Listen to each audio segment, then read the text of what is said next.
Добрый дзень, паважаныя чытачы.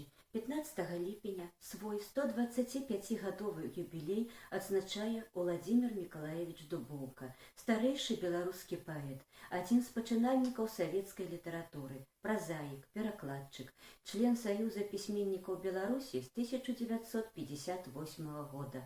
Значны след пакінуў Уладзімір Дубоўка і ў дзіцячай літаратуры. Ён напісаў болей 50 казак, аўтар аповесцей для дзяцей «Жоўтая акацыя», «Ганна Алелька», «Я калік у тайзе заблудзіўся». Аповесць «Я калік у тайзе заблудзіўся» заснавана на дакументальных фактах. Яна павучае дзяцей, як трэба сябе паводзіць у лесе. Калі трапляеш у экстрэмальную сітуацыю, то неабходна ведаць, што рабіць, а дакладней трэба ведаць прыроду. Аліку ўсяго 7 гадоў.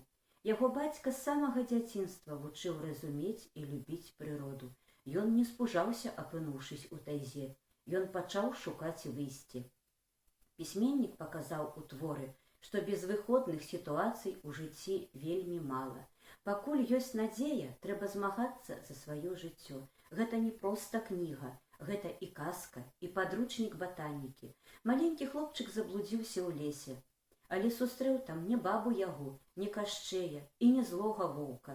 Сустрэў ён царства раслінаў, якія.